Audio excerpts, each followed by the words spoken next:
Well नमस्कार साथियों, एक बार पुनः आपका बहुत बहुत स्वागत है हमारे YouTube चैनल पर। जैसा कि आपको डिस्क्रिप्शन में दिख रहा होगा, आफ्टर लॉन्ग टाइम फिर से हम एमपी की जो सीरीज है उसको स्टार्ट कर रहे हैं।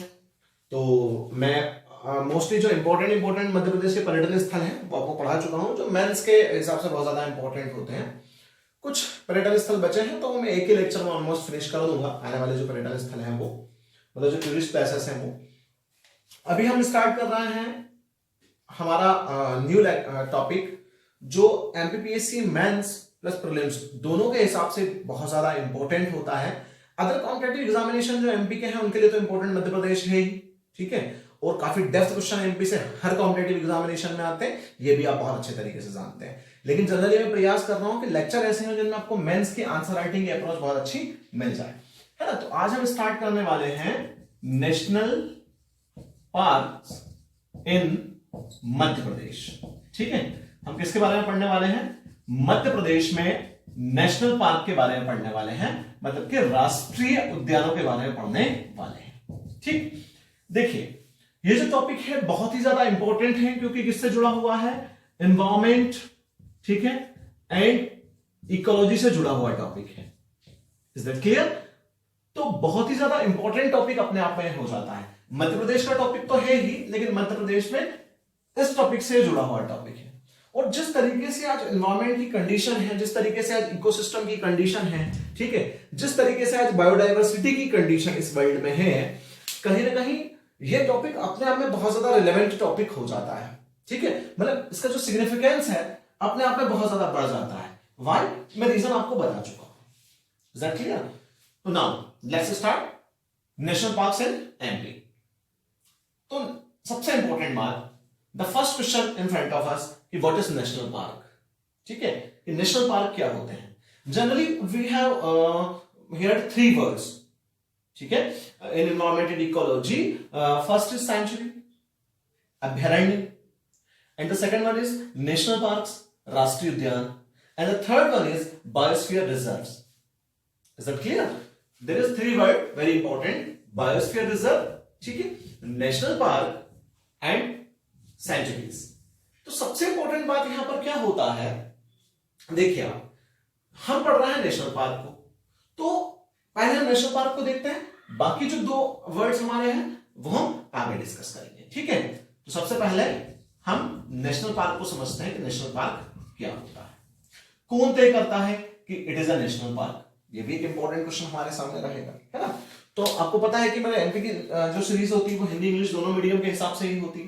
दोनों के मैं सेपरेट लेक्चर्स अगर बनाने चाहूंगा तो बहुत ज्यादा टाइम भी कंज्यूम होगा, इसलिए मैं दोनों को कहीं साथ में ही लेकर चल रहा हूँ। थोड़ी बहुत समस्याएं कुछ बच्चों को आ सकती है कि हिंदी इंग्लिश दोनों साथ में चल रहा है, लेकिन अच्छा ही है, ठीक है। अगर कोई इंग्लिश मीडियम से देना चाहे तो धीरे धीरे उसकी इंग्लिश भी हिंदी के साथ डेवलप हो ही जाएगी, है ना। तो सबसे पहले नेशनल पार्क की डेफिनेशन क्या होती है वो समझिए। A national park is a park, ठीक है, इन यूज फॉर कंजर्वेशन, ठीक है, purposes created and protected by national governments। फिर से सुनिए, a national park is a park, ठीक है, it is for conservation purposes created and protected by national governments, ठीक है। After it is a reserve of natural, semi-natural, ठीक है, land that is a sovereign state declares or on। इसका मतलब ये होता है कि जो नेशनल पार्क्स वगैरह होते हैं वो जो हमारी नेशनल गवर्नमेंट है, जो हमारी राष्ट्रीय सरकार है, उस राष्ट्रीय सरकार के माध्यम से घोषित किए जाते हैं कंजर्वेशन के पर्पस से। कंजर्वेशन मतलब कि संरक्षण के पर्पस से। किसके संरक्षण के पर्पस से? स्पेशली अगर मैं एक वर्ड में बोलना चाहूं तो एनवायरमेंट एंड इकोलॉजी कंजर्वेशन तो है ही, इकोसिस्टम का कंजर्वेशन तो है ही, बट इकोसिस्टम के कंजर्वेशन के साथ साथ जो बहुत इंपॉर्टेंट टर्म यहां पर यूज होगा वो यूज होगा बायोडाइवर्सिटी। Is that clear? तो bio for the conservation of the biodiversity, biodiversity conservation के लिए जो हमारी नेशनल गवर्नमेंट है वो अनाउंस करती है कुछ पार्क्स को national parks. Is that clear? These are not man made parks, ये मैन मेड पार्क्स नहीं होते हैं, ठीक है, these are natural parks. Natural parks का मतलब क्या है कि ये नेचुरल पार्क्स होते हैं, कंप्लीट नेचुरल फॉरेस्ट होता है, ठीक है। उस नेचुरल फॉरेस्ट को प्रोटेक्टेड एरिया गवर्नमेंट जो है वो बना देती है, ठीक है, प्रोटेक्टेड एरिया बना देगी। Why? Because of the conservation of biodiversity, ठीक है, बायोडायवर्सिटी के कंजर्वेशन के लिए। बायोडायवर्सिटी में दोनों ही चीजें आएंगी, ठीक है, फ्लोरा भी आता है और फोना भी आता है। Is that clear? इन दोनों के कंजर्वेशन के लिए, मतलब कि प्लांट्स मतलब कि पादप के कंजर्वेशन के लिए भी, और फोना मतलब कि एनिमल्स मतलब कि जानवरों के कंजर्वेशन के लिए भी। मतलब मैं अगर बोलना चाहूं तो वाइल्ड लाइफ कंजर्वेशन है ना। कौन सा कंजर्वेशन होगा ये? वाइल्ड लाइफ कंजर्वेशन, वन्य जीव संरक्षण के पर्पसेस से जो है नेशनल पार्क्स बनाए जाते हैं। Is that clear? आप सोच रहे होंगे आप नेशनल पार्क से एमपी पढ़ा रहे हैं, बट ये क्यों बता रहा है? मैंने पहले बताया है कि जनरली टॉपिक्स जो है, मैं जो भी टॉपिक पढ़ाता हूं उसका बैकग्राउंड अपने आप में बहुत ज्यादा इंपॉर्टेंट होता है, तो मैं हर टॉपिक को बैकग्राउंड से ही लेकर उठाने की कोशिश करता हूं, ठीक है, और उसी को मैं उस तरीके से कवर करवा रहा हूं। अब आप देखिए कि अगर वर्ल्ड लेवल पर बात करें तो वर्ल्ड लेवल पर नेशनल पार्क्स कौन मेनली घोषित करता है, तो वो है IUCN। अगर आपने कभी सुना हो IUCN, very very important word, ठीक है, मैं लिख दे रहा हूं बोर्ड पर, आप ध्यान दीजिएगा। IUCN, it is very very important, ठीक है। देखिए आप ऑब्जेक्टिव के लिए तो बहुत इंपॉर्टेंट है ही, इंटरनेशनल, ठीक है, इंटरनेशनल यूनियन फॉर कंजर्वेशन, ठीक है, फॉर कंजर्वेशन ऑफ नेचर, ये इसका फुल फॉर्म होता है, किसका? IUCN का। Is that clear? IUCN world level पर डिक्लेयर करता है कि yes it is a national park, मतलब उसकी जो गाइडलाइंस है वर्ल्ड लेवल पर वो कौन तय करता है? IUCN तय करता है, ठीक है। अब एक इंपॉर्टेंट फैक्ट्स ध्यान रखिए, IUCN कब बना? 5 अक्टूबर 1948 को ये एस्टेब्लिश हुआ है, ठीक है। कब एस्टेब्लिश हुआ है? 5 अक्टूबर 1948 को इसका निर्माण हुआ था, मतलब ये बना था, ठीक। इसका हेडक्वार्टर कहां है? तो इसका हेडक्वार्टर है ग्लेंड, स्विट्जरलैंड, ठीक है। हेडक्वार्टर कहां पर होगा? Headquarter gland, Switzerland. Is that clear? IUCN का। IUCN बहुत इंपॉर्टेंटली जाना जाता है अपनी रेड डेटा बुक के लिए। ये रेड डेटा बुक लॉन्च करता है ना। क्या लॉन्च करा है इसने? Red data book.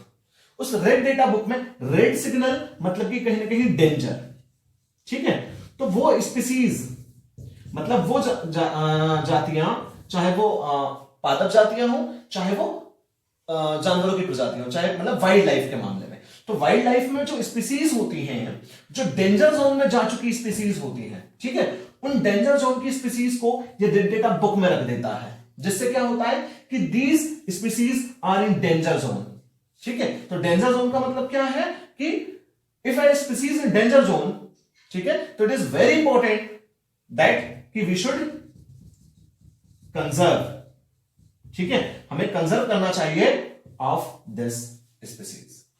ये जो स्पीसीज होती हैं इनका हमें कंजर्वेशन करना चाहिए, मतलब इनका हमें संरक्षण करना चाहिए।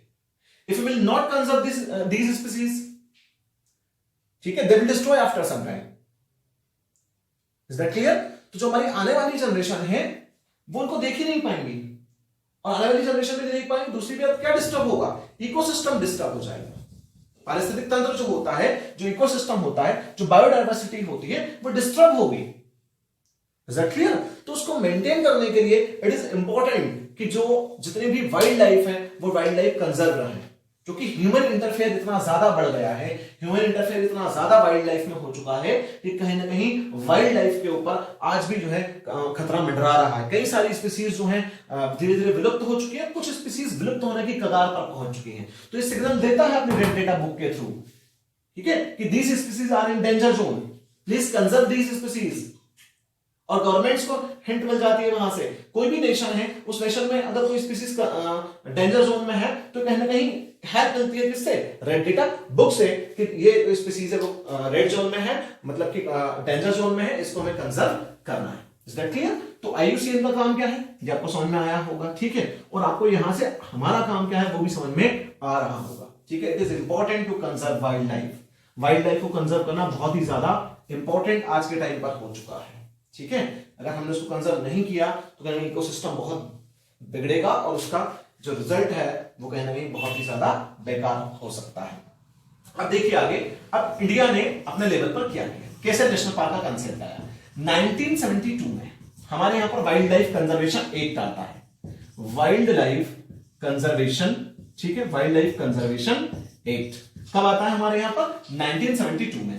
और एमपी में 1974 में, ठीक है, wild life conservation act, MP government मतलब इसके थ्रू काम करना स्टार्ट कर देती है 1974 में। मतलब मैं इसको बोल दूं national wild life conservation act, ठीक। हिंदी में इसको बोल सकते हैं राष्ट्रीय वन्य जीव संरक्षण अधिनियम, ठीक है, राष्ट्रीय वन्य जीव संरक्षण, क्या बोलेंगे उसको, अधिनियम, ठीक, ये आता है। इसके बाद जो हमारे यहां प्रयास होते हैं, इसके लिए प्रोटेक्टेड एरियाज बनाए जाते हैं, तो इसी को बेस बनाकर फिर आगे जो है हमारे यहां पर लागू होता है क्या, प्रोजेक्ट टाइगर। बार बार ये वर्ड आएंगे आपको, इसलिए मैं बता रहा हूं इन वर्ड्स को, नेशनल पार्क से पहले मैं वर्ड समझा दे रहा हूं। प्रोजेक्ट टाइगर एमपी में तो बहुत ज्यादा फेमस है, प्रोजेक्ट टाइगर, टाइगर स्टेट, ठीक है। तो प्रोजेक्ट टाइगर जो है कहीं ना कहीं वो प्रोजेक्ट टाइगर हमारे यहां पर एलिफेंट प्रोजेक्ट भी है, काफी सारे प्रोजेक्ट एलिफेंट भी है, ठीक है, गेंडे के लिए भी प्रोजेक्ट है, सारे इन चीजों के लिए, लेकिन हम प्रोजेक्ट टाइगर को आज डिस्कशन करेंगे, क्योंकि एमपी के 6 से 7 नेशनल पार्क में प्रोजेक्ट टाइगर चल रहा है, ठीक है, और एक सेंचुरी में भी चल रहा है, एक अभ्यारण्य में भी चल रहा है, जिसको मैं बता दूं रातापानी अभ्यारण्य, एकमात्र अभ्यारण्य ऐसा है जिसमें प्रोजेक्ट टाइगर चल रहा है, जो रायसेन डिस्ट्रिक्ट में है।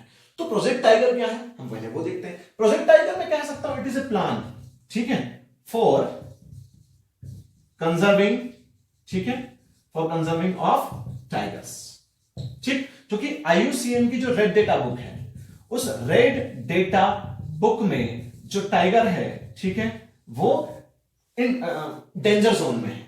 तो plan for conserving of tigers, tigers के कंजर्व करने के लिए प्लान है, कौन सा, प्रोजेक्ट टाइगर। अब प्रोजेक्ट टाइगर को दुनिया में लाने का श्रेय जाता है गैनी मैनफोर्ड को, गैनी मैनफोर्ड, ठीक है, वर्ल्ड में प्रोजेक्ट टाइगर को उन्होंने क्या किया था, लॉन्च किया था। बट इंडिया की अगर हम बात करें, ठीक है, तो इंडिया में प्रोजेक्ट टाइगर को लेकर आने का श्रेय आता है कैलाश शांखला को। ये प्रीलिम्स में आ चुका है क्वेश्चन, कैलाश शांखला, ठीक है, कैलाश शांखला हमारे यहां पर इंडिया प्रोजेक्ट टाइगर को लेकर आए थे। और कैलाश शांखला बिलोंग करते हैं राजस्थान से। कहां से बिलोंग करते हैं ये, राजस्थान से बिलोंग करते हैं कैलाश शांखला, ठीक। इन्हें टाइगर मैन ऑफ इंडिया भी कहा जाता है, tiger man of India, is that clear. किसको, कैलाश शांखला को टाइगर मैन ऑफ इंडिया के नाम से भी इनको जाना जाता है। अब देखिए थोड़ा सा एक दो चीजें आपको और यहां पर मैं बता दूं, प्रोजेक्ट टाइगर में ही जो कैलाश शांखला का नाम आया है तो उनके बारे में, ठीक है। देखिए जो कैलाश शांखला जी हैं उनकी कुछ बुक्स हैं, इन बुक्स से भी क्वेश्चन एग्जामिनेशन में आ सकते हैं, स्पेशली प्रीलिम्स में तो आ ही सकते हैं, है ना। तो कैलाश शांखला की कुछ बुक्स हैं, उन बुक्स का नाम आपको बिल्कुल ध्यान रखना है, ठीक है। पहली इनकी बुक बहुत फेमस बुक है टाइगरलैंड, ध्यान रखिएगा। पहली बुक कौन सी बहुत ज्यादा फेमस, टाइगरलैंड है, एंड सेकंड टाइगर के नाम से इनकी बुक चलती है, ठीक। नेक्स्ट है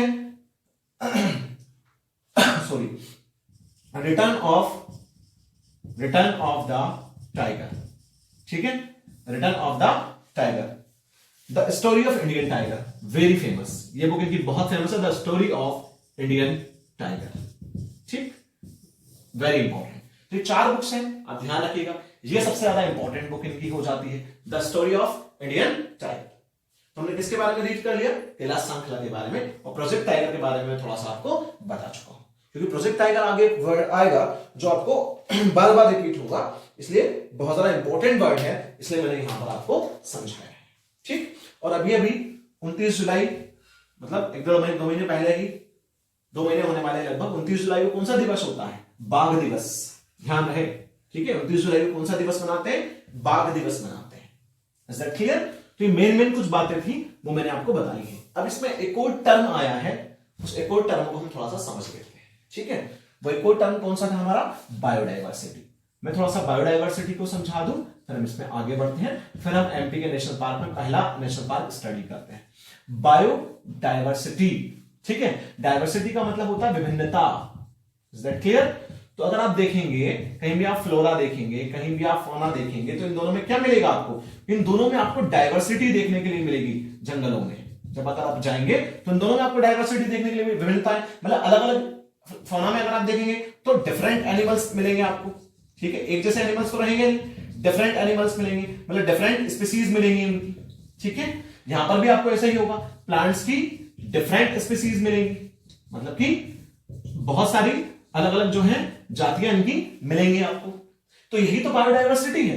क्योंकि बायोडायवर्सिटी किससे जुड़ा हुआ है? सीधा सीधा इकोसिस्टम से जुड़ा हुआ है ना? किससे जुड़ा हुआ है? सीधा सीधा इकोसिस्टम, पारिस्थितिक तंत्र से जुड़ा हुआ है सीधे सीधे। Is that clear? तो बायोडायवर्सिटी का कंजर्वेशन बहुत ज्यादा इंपॉर्टेंट है ना?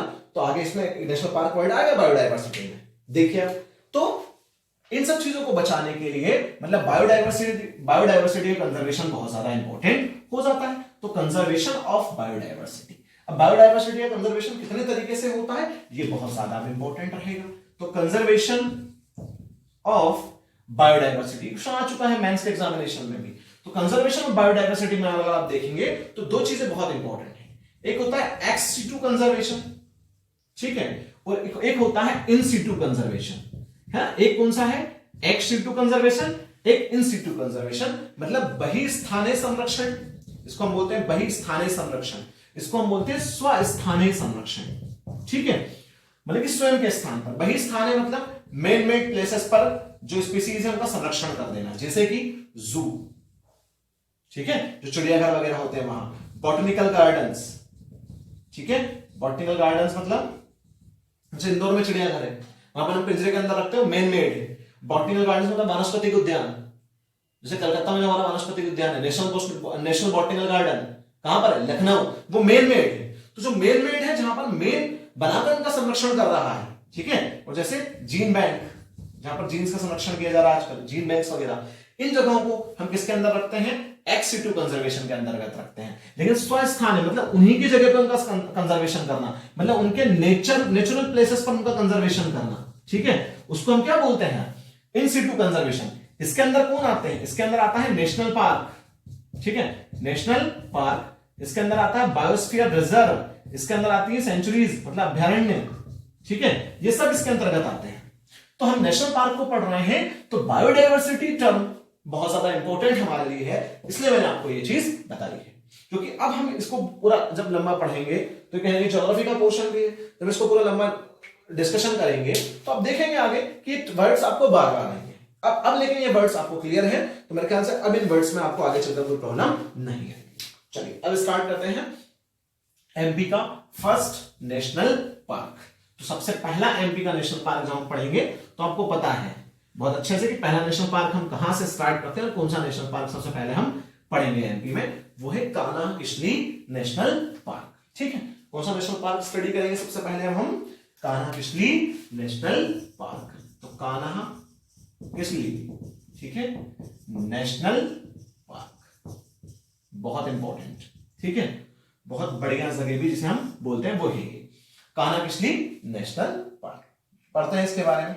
देखिए कान्हा किसली नेशनल पार्क जो है, सबसे पहली इंपॉर्टेंट बात तो है कि largest national park of MP, ठीक है, national park of MP, Madhya Pradesh का सबसे बड़ा नेशनल पार्क है। सबसे पहली इंपॉर्टेंट बात तो ये मध्य प्रदेश का सबसे बड़ा राष्ट्रीय उद्यान है, ठीक। कौन सा? Kanha Kisli national park. Kanha Kisli national park के एरिया की अगर आप बात करोगे तो इसका एरिया है 940 स्क्वायर किलोमीटर, मतलब वर्ग किलोमीटर, ठीक है, 940 वर्ग kilometre. Mandla and Balaghat district में आता है, मेनली मंडला डिस्ट्रिक्ट, ठीक है, पर बालाघाट तक फैला हुआ है। तो मंडला डिस्ट्रिक्ट बहुत इंपॉर्टेंट इसमें हो जाता है ना। कौन से डिस्ट्रिक्ट में आता है? मंडला डिस्ट्रिक्ट में आता है। Is that clear? आगे बढ़ते हैं इसी में। देखिए आप इसके कुछ फैक्ट्स बहुत इंपॉर्टेंट हैं। कान्हा नेशनल पार्क को 1933 में बनाया गया था अभ्यारण्य, है ना। 1933 में इसको क्या बनाया था? अभ्यारण्य बनाया था। 1933 में इसको अभ्यारण्य बनाया गया था। उसके बाद इसको 1955 में नेशनल पार्क बना दिया गया, है ना। नेशनल पार्क कब बनाया है? 1955। और कब? 1 जून 1955 को इसको नेशनल पार्क बनाया है। यहां पर आप डेट भी ध्यान रखिएगा, है ना। कब बनाया है? 1 जून 1955 को। और 1974 में, ठीक है, 1974 में इसे प्रोजेक्ट टाइगर में शामिल कर लिया गया। किसमें शामिल कर लिया गया? प्रोजेक्ट टाइगर में शामिल, ठीक। अब मैंने पहले बताया था कि प्रोजेक्ट टाइगर वर्ड यहां पर आएगा। अब प्रोजेक्ट टाइगर क्या है आपको बहुत अच्छे से पता है। तो 1974 में प्रोजेक्ट टाइगर में शामिल, और ये मध्य प्रदेश का, ठीक है, प्रथम राष्ट्रीय उद्यान है जिसे प्रोजेक्ट टाइगर में शामिल किया गया था। मतलब पहली बार मध्य प्रदेश से प्रोजेक्ट टाइगर में शामिल होने वाला जो नेशनल पार्क है वो कौन सा नेशनल पार्क है? कान्हा किसली नेशनल पार्क है। Is that clear? आप देखिए यहाँ पर, यहाँ का फ्लोरा फोना वो तो आपको मिल ही जाएगा बुक्स में भी, बट मैं थोड़ा सा बता दे रहा हूँ। फ्लोरा की अगर आप पर्टिकुलर बात करेंगे तो यहाँ पर a lot of species of plants हैं। पादपों की पादप की यहाँ पर बहुत सारी जातियां पाई जाती हैं, स्पेशली फ्लावरिंग प्लांट्स की यहाँ पर काफी ज्यादा प्रजातियां हैं, बट यहाँ पर बहुत ज्यादा फेमस है साल और बम्बो। ठीक है, बहुत ज्यादा फेमस है, ध्यान रखिएगा। और कुछ और भी मिक्स्ड फॉरेस्ट भी यहाँ पर पाया जाता है। जिस तरीके से मध्य प्रदेश में आपको पता है कि उष्णकटिबंधीय शुष्क पर्णपाती वन जनरली यहाँ पर पाए जाते हैं अधिकांशतः मध्य प्रदेश के उस वाले एरिया में। ठीक है, तो वो यहाँ पर मिलेगा। तो वो जो पोर्शन है वो कहीं ज्योग्राफी के साथ आपका मैं कवर करूंगा, क्योंकि मैं इसके अंदर उस चीज को डालने से थोड़ा सा अभी परहेज करूंगा, क्योंकि वो बहुत ज्यादा फिर मिक्स हो जाएगा तो आपको कहीं प्रॉब्लम जा सकती है। ठीक है, बाकी मेरे सामने मैं चाहूं तो करा सकता हूं, बट मैं उसको थोड़ा सा अलग से ही करा दूंगा। ठीक, चलिए आगे बढ़ते हैं इसी में थोड़ा सा और क्या चीजें बहुत इंपॉर्टेंट है कान्हा नेशनल पार्क के बारे में। ये तो कुछ इंपॉर्टेंट फैक्ट्स हो ही गए हैं, और क्या इंपॉर्टेंट फैक्ट्स हो सकते हैं जो इसको बेहद खास बना देते हैं। तो देखिए, वर्ष 2017 में कान्हा नेशनल पार्क ने 2017 में कान्हा नेशनल पार्क ने अपना शुभंकर जारी किया, मतलब मस्कट जारी किया है। ठीक है, इसको बोलते हैं शुभंकर। ठीक है, मस्कट किसने सबसे पहले जारी किया? ये पहला राष्ट्रीय उद्यान है जिसने अपना शुभंकर जारी किया है। ठीक है, और शुभंकर का नाम क्या है बता देता हूं, घूरसिंह दा बारहसिंगा। ठीक है, घूरसिंह दा बारहसिंगा, इसका इंग्लिश में भी नाम यही है, ध्यान रखिएगा, घूरसिंह दा बारहसिंगा। ठीक है, इज दैट क्लियर? इसका इंग्लिश में भी यही नाम चलेगा। ओके, तो पहला मस्कट मतलब पहला शुभंकर। ध्यान रहे, शुभंकर को डिजाइन किसने किया था? इस शुभंकर को डिजाइन करने का श्रेय जाता है रोहन चक्रवर्ती। किसने किया था इसको डिजाइन? रोहन चक्रवर्ती साहब ने इसको डिजाइन किया है। अब ये फैक्ट्स हैं, ये फैक्ट्स आपको ध्यान रखना पड़ेगा। ठीक है, इसलिए मैं कुछ नहीं कर पाऊंगा।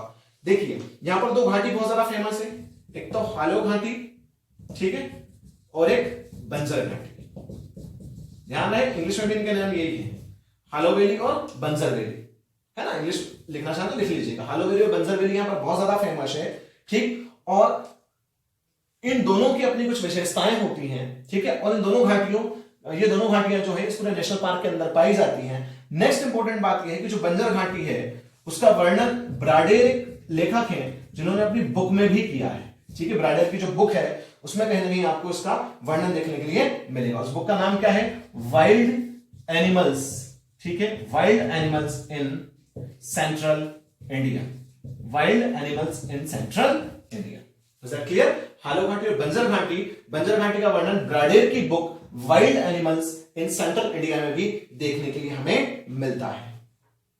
बढ़े आगे, आप देखिए यहां पर एक सनसेट पॉइंट भी है। कौन सा पॉइंट है? Sunset point. उस सनसेट पॉइंट को बोलते हैं दरार वैली। कौन सी वैली? दरार वैली। मतलब दरार वैली में सनसेट पॉइंट यहां पर आपको देखने के लिए मिलेगा। देखिए, जब कभी बड़ा क्वेश्चन मेंस में आ जाएगा तो आपके पास फैक्ट्स ज्यादा रहेंगे, आपके पास कंसेप्ट ज्यादा रहेंगे, तो आप अच्छे तरीके से लिख पाएंगे। तो कभी कभार डेफ क्वेश्चन बहुत ज्यादा अगर किसी एग्जाम में पूछ ले मध्य प्रदेश के, या स्पेशली पीएससी की आप प्रिपरेशन कर रहे हैं उसमें पूछता भी है, तो आपको कुछ डेफ नॉलेज होना ही चाहिए। इसलिए मैं इतने सारे फैक्ट्स इसके बारे में आपको यहाँ पर बता रहा हूं, है ना। तो सनसेट पॉइंट जो है, दरार वैली जो है, उसको सनसेट पॉइंट भी बोलते हैं, या सनसेट पॉइंट को दरार वैली बोलते हैं। बात एक ही हो जाएगी। ठीक है, इस तरीके से भी क्वेश्चन पूछे आपको यहाँ पर ध्यान रखना है। Is that clear? बढ़ते हैं आगे, और यही जो पॉइंट है, यही पॉइंट जो कान्हा किसली नेशनल पार्क है, इसका सबसे ऊंचा पॉइंट है। ध्यान रखिएगा, सबसे ऊंचा पॉइंट भी यही है। और दूसरी इंपॉर्टेंट चीज, ठीक, यहां से दो नदियां निकलती हैं इसी पॉइंट के जस्ट पास से, बंजर और सुपर्ण नदी। कौन सी नदियां? बंजर और सुपर्ण नदियां। दो रिवर्स हैं, बंजर रिवर और कौन सी रिवर? सुपर्ण रिवर।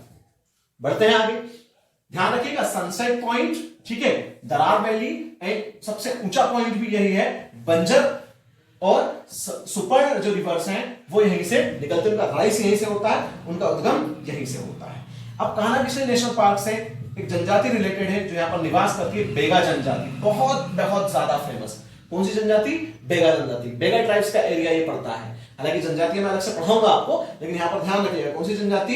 बेगा जनजाति, जो कहीं ना कहीं इंडियन सब कॉन्टिनेंट जो हमारा है, ठीक है, इंडियन सब कॉन्टिनेंट, तो जो इंडियन सब कॉन्टिनेंट है, भारतीय उपमहाद्वीप जो हमारा है, ठीक है। अब भारतीय उपमहाद्वीप में क्या क्या आता है ये मैं पहले अपने एक लेक्चर में बता चुका हूं, अगर आपने हमारा इकोलॉजी एनवायरनमेंट का लेक्चर देखा होगा तो, कि उपमहाद्वीप क्या होता है, ठीक है, नहीं देखा आप देख लीजिए और कमेंट बॉक्स में बता दीजिए अगर नहीं समझ में आ रहा है कि सब कॉन्टिनेंट क्या है, तो मैं आपको बिल्कुल अगले लेक्चर में सब कॉन्टिनेंट के बारे में बताऊंगा। लेकिन मैं चाहता हूं अगर आपने इकोलॉजी एनवायरमेंट का लेक्चर नहीं देखा तो आप देख ले, वहां से आपको मिल जाएगा। ठीक है, देखिए तो भारतीय उपमहाद्वीप की जो एंशिएंट मतलब जनजातियां जो हैं, ट्राइब्स एरिया हैं, उनमें कहीं ना कहीं आती है। ठीक है, आगे बढ़ते हैं। इसी में हम देखिए इस राष्ट्रीय उद्यान में बेगा मंगलू के नाम पर एक सड़क का निर्माण हो रहा है। बेगा मंगलू, ध्यान रखिएगा, बेगा मंगलू, बेगा मंगलू नाम की सड़क जो है यहां पर बन रही है। और ध्यान है बेगा मंगलू मतलब कौन सी जनजाति, बेगा जनजाति से रिलेटेड बात यहां पर होगी। ठीक, बड़े साथियों इसी में आगे। ठीक है, इतनी चीजें मेरे ख्याल से आपको क्लियर हुई होंगी, इतने फैक्ट्स क्लियर हुए होंगे। ठीक है, अब देखो यहां पर बहुत ज्यादा फेमस आपको मिलेगा कृष्णमृग। कृष्णमृग यहां का बहुत ज्यादा फेमस है और यहां पर पाया जाता है ब्रेडरी प्रजाति का barasingha. Very very very important. ठीक है, कौन सी प्रजाति का बारहसिंगा यहां पर है, ब्रेडरी प्रजाति का बारहसिंगा यहां पर है, जो मध्य प्रदेश का राजकीय पशु है। मध्य प्रदेश का कौन सा पशु है, राजकीय पशु। ठीक है, हमारा जो स्टेट एनिमल है वो कौन सा है, बारहसिंगा है। उसकी स्पीसीज कौन सी है, ब्रेडरी स्पीसीज का बारहसिंगा है। Is that clear? जो IUCN की रेड डेटा बुक में भी है। कहीं ना कहीं इसका कंजर्वेशन भी बहुत ज्यादा इंपॉर्टेंट है और जो specially Kanha Kisli national park में ही पाया जाता है, ये भी मैं आपको बता दूं। और जो बारहसिंगा है, ठीक है, जो ब्रेडरी प्रजाति का बारहसिंगा है, उसको कान्हा का गहना भी कहते हैं। कान्हा का गहना, ध्यान रखना, कान्हा का गहना मतलब कान्हा नेशनल पार्क का गहना क्या है, बारहसिंगा है। Is that clear? बड़े आ गए अब यहां पर। मेरे ख्याल से इतने फैक्ट्स आपको क्लियर हुए होंगे। फैक्ट्स थोड़ा ज्यादा है मैं मानता हूं, लेकिन आपको फैक्ट्स ध्यान रखने पड़ेंगे, बहुत जरूरी है। ठीक है, फैक्ट्स को ध्यान रखना, क्योंकि कंसेप्ट भी मिलते चलेंगे, लेकिन जहां फैक्ट्स हैं वहां फैक्ट्स भी ध्यान रखने पड़ेंगे आपको। और बहुत सारे लोग मध्य प्रदेश में बड़े नाराज भी रहते हैं कि मध्य प्रदेश में जो फैक्ट्स हैं वो बहुत ज्यादा हैं, इतने फैक्ट्स हमें कैसे याद रहेंगे, कैसे याद नहीं रहेंगे। तो उसका सबसे अच्छा एक ही उपाय है कि आप बार बार चीजों को रिवाइज करते रहिए, रिवीजन करते रहिए, याद होता रहेगा। क्योंकि आपको एक सेंटेंस पता होना चाहिए अच्छे से, एक ध्येय वाक्य अपना बना लीजिए। Revision is the key of success in any competitive examination और एनी एग्जाम में, ये बोलूंगा कोई भी एग्जाम हो, चाहे कॉम्पिटिटिव एग्जामिनेशन हो, चाहे कोई सा भी एग्जाम हो, revision is the key of success. आपको रिवीजन बार बार करना है। आपने चीजें पढ़ भी ली है तो प्लीज आप रिवीजन करते रहिए, क्योंकि रिवीजन बहुत ज्यादा इंपॉर्टेंट होता है। कई सारे लोग चीजों को एक दो बार पढ़ लेते हैं, उनको बड़ा ओवर कॉन्फिडेंस हो जाता है। ठीक है, मैं आज भी पढ़ने से पहले चीजों के बकायदा आप देख लीजिए, मैं पेज में रखकर बकायदा डबल से ही नोट्स बनाता हूं। पुराने नोट्स बने हुए तो भी मैं डबल से नोट्स बनाता हूं, डबल से चीजों पर रिसर्च करता हूं, देन उसके बाद ही पढ़ाता हूं। चाहे मैं ऑफलाइन क्लासेस में पढ़ा रहा हूं, चाहे मैं ऑनलाइन क्लासेस में पढ़ा रहा हूं। ठीक है, यही पर्टिकुलर रूल चलता है। और आप जिस चीज की तैयारी कर रहे हैं, आप सिविल सर्विसेज की तैयारी कर रहे हैं, एमपीपीएससी मेंस प्रीलिम्स, इनकी अगर आप तैयारी कर रहे हैं तो ऑब्वियसली आपको बहुत अच्छे से और काफी अच्छे तरीके से चीजों को पढ़ना पड़ेगा और पता होना भी आपको चाहिए। अब आप यहां पर देखते हैं, यहां पर इसी कान्हा किसली नेशनल पार्क में प्रसिद्ध स्मारक है। ठीक है, एक यहां पर प्रसिद्ध स्मारक बना हुआ है, एक स्टैच्यू बना हुआ है यहां पर प्रसिद्ध। ठीक है, वो है लप्सी का। इसका स्टैच्यू लप्सी, जो यहां का बहुत फेमस शिकारी रहा है। ठीक है, कौन, लप्सी। ध्यान रखिएगा, लस्सी नहीं लप्सी है ना, ध्यान रहे आपको।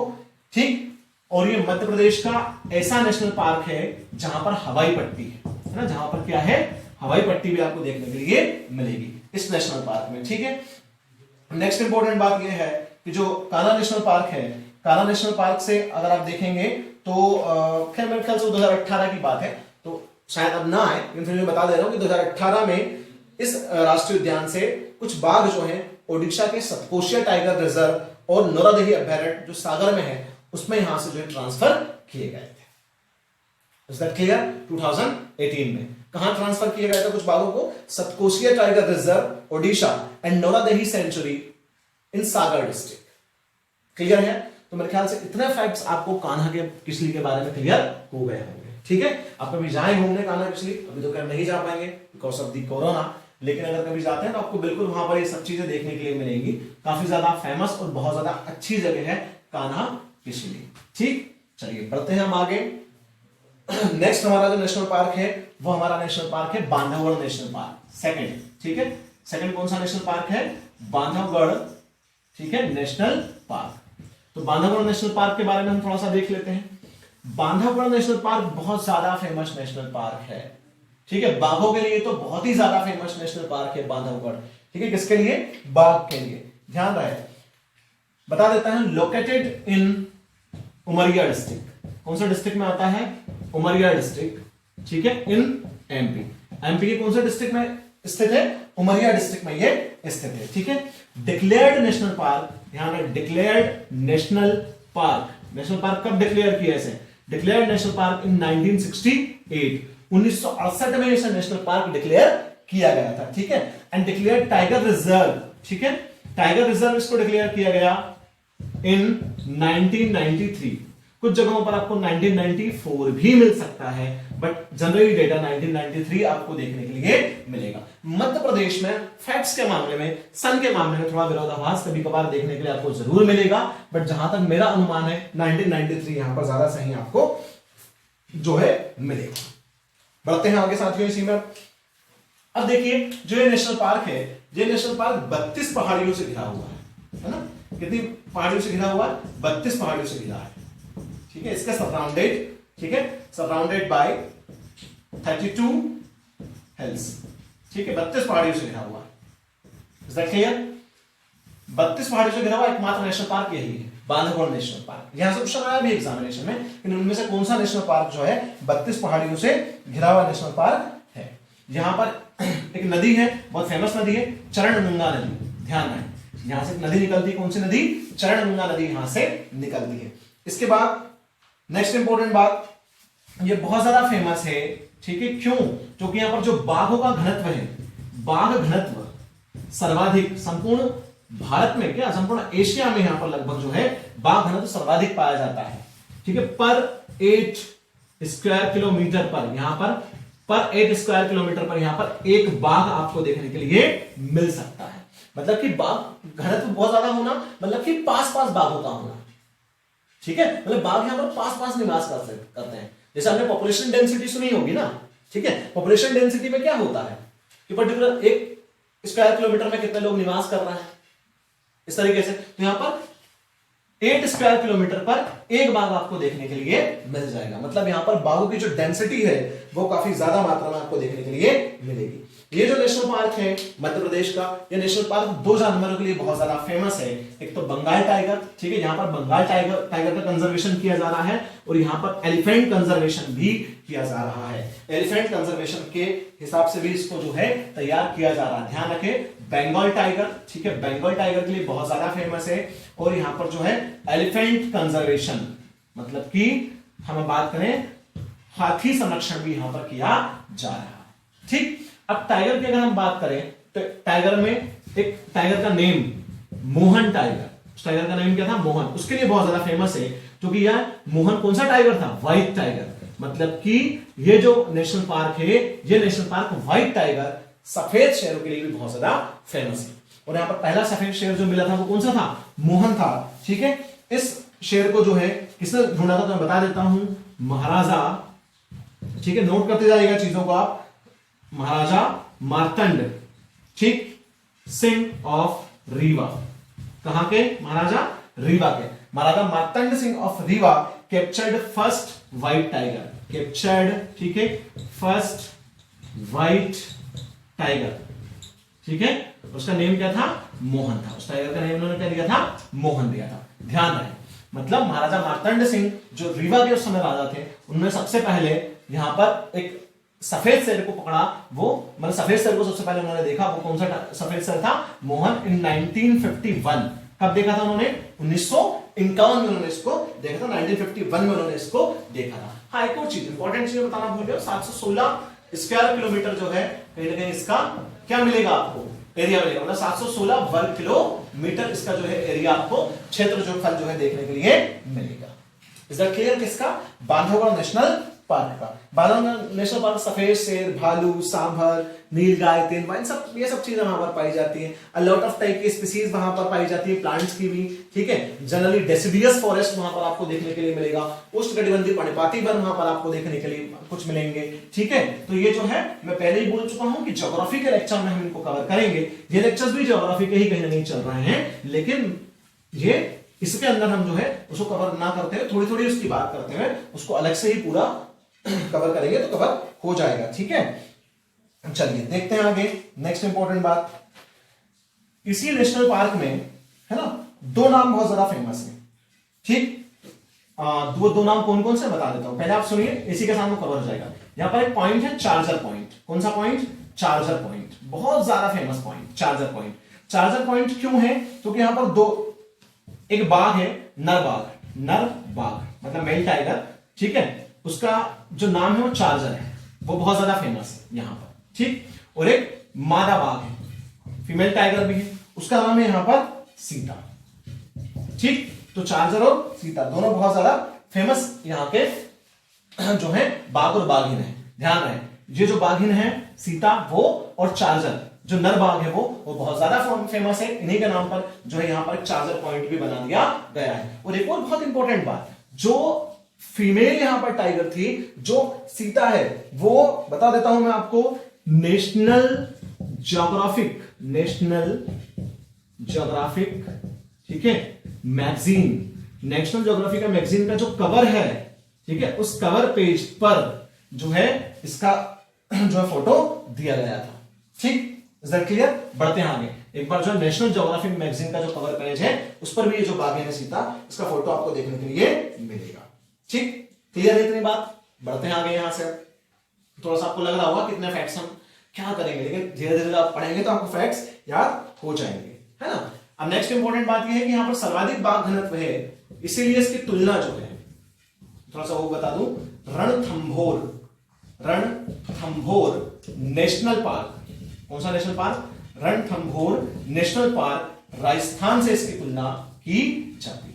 ठीक है, जब मैं पढ़ाऊंगा इंडियन ज्योग्राफी में, जो भी कोई पढ़ाएंगे तो आपको रणथंभौर नेशनल पार्क के बारे में जरूर पढ़ाएंगे। ठीक है, राजस्थान, रणथंभौर का किला तो बहुत ज्यादा फेमस है ही, सुना होगा आपने।